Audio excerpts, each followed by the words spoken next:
Comme tous les jeudis, on me retrouve puisque le jeudi, c'est Julie. Bonjour et bienvenue à tous.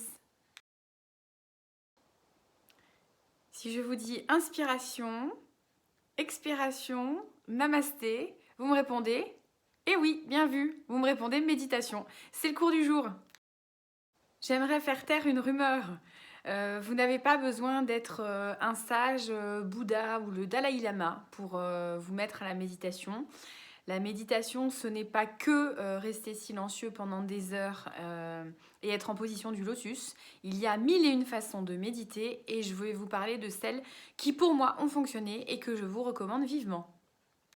Je voudrais vous parler du coup des bénéfices de la méditation. Il y en a 1000, mais j'en ai identifié quelques-uns qui me paraissaient importants d'être cités. Un non des moindres, au bout de 8 semaines de pratique de méditation et d'élévation et de conscience spirituelle, on remarque une diminution très nette des cellules du complexe amygdalien. Alors c'est un mot un peu compliqué pour dire la région où on fabrique la peur, le stress et l'anxiété. Ça veut dire qu'il y a beaucoup moins de cellules qui circulent par cet endroit-là quand on médite et ça se mesure au bout de 8 semaines. C'est des grandes études américaines qui le disent. Ça permet également d'augmenter notre capacité de concentration. Et je trouve ça assez intéressant dans le monde dans lequel on vit aujourd'hui, où on est sans cesse perturbé par les notifications sur notre téléphone, les mails qui arrivent sur l'ordinateur, le téléphone qui sonne par ailleurs, les messages personnels, enfin voilà, tout ce flot de notifications qui viennent nous perturber. Je ne vous parle pas en plus des notifications des médias, Twitter et des réseaux sociaux, voilà. Et bien du coup, ça nous déconcentre en permanence. Et la méditation, c'est un outil qui permet de vous sentir plus concentré plus longtemps. La méditation permet également de réduire les effets du stress. Alors non pas de réduire simplement le stress, puisqu'il y a un stress qui est positif, celui qui nous met en mouvement, en motivation et qui nous pousse à avancer. Et je parle plutôt du stress négatif et de ses effets, comme l'anxiété, l'insomnie, le hamster qui tourne dans sa cage et qui rumine en permanence, les pensées parasites, la négativité, etc. La méditation permet de réduire tous ces effets également. Une information que je voulais vous communiquer aussi, et elle vient pas de moi, c'est dans l'enseignement de Bouddha qu'on la retrouve, et c'est Mathieu Ricard, le célèbre moine, qui relaie cette information. La véritable souffrance est intérieure. Alors, la véritable pratique spirituelle consiste à s'occuper de son esprit et à l'occuper de la meilleure manière qui soit, et la méditation est une excellente technique pour s'occuper de son esprit. Alors vous allez me dire, bon bah c'est très bien tout ça, mais comment je commence et par quoi je commence? Eh bien il y a plein de solutions et je vous les délivre tout de suite. La première solution que je vous propose, ou la technique en tout cas que je vous suggère, c'est simplement dans une journée de programmer une alarme.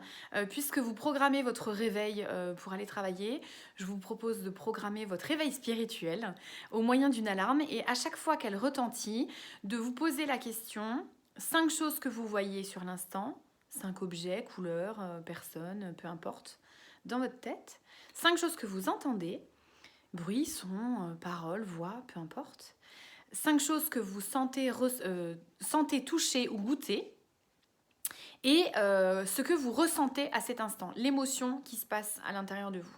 Ça vous prend 1 minute, et cette minute-là, ce sera une première minute de pleine conscience dans votre journée.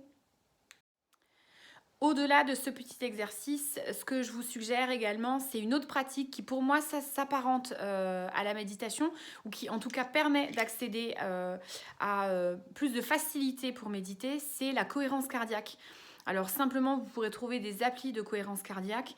C'est caler votre respiration sur l'inspire et l'expire en suivant un chiffre, une petite bille qui monte et qui descend par exemple, et qui permet de calmer votre rythme cardiaque et d'être en cohérence avec votre rythme cardiaque. Et ça vous permet donc de travailler le souffle dans un premier temps, et donc c'est un début pour la méditation. Il y a également des applications que vous pouvez télécharger sur votre smartphone. Je pense notamment à Mind, M-I-N-D, qui est l'application de Jonathan Lehman, que je recommande vivement, qui a écrit un livre qui s'appelle Les Antisèches du bonheur, et qui explique aussi comment il est arrivé à la méditation, à la pratique méditative. Et son application est très bien faite, elle est faite aussi pour les enfants. Il y a plein de ressources. Une autre pourrait être Petit Bambou, de la même manière. Il y a Zenfi, Z-E-N-F-I-E, ou encore Namatata, qui sont des applications où on trouve toutes sortes de pratiques méditatives liées à la santé, à la relaxation, à l'endormissement, etc. Je vous recommande vivement d'investir sur ces applications. C'est un cadeau que vous vous faites. Et puisqu'on parle de cadeaux, j'aimerais vous faire une remarque sur ce sujet. Je vous ai déjà dit qu'il y avait 86 400 secondes dans une journée. Chaque journée, nous avons de nouveau le compteur à 86 400 secondes. Vous me direz que vous n'avez pas le temps de méditer dans votre journée. Je vous dis simplement que 10 minutes de votre temps par jour représentent moins de 0,8%, c'est-à-dire moins de 1% de votre journée. Alors si vous-même, vous n'investissez pas moins de 1% de votre temps pour vous-même, qui le fera? Je vous laisse réfléchir sur cette réflexion qui, moi, m'avait grandement surprise et qui m'avait débloqué quelque chose.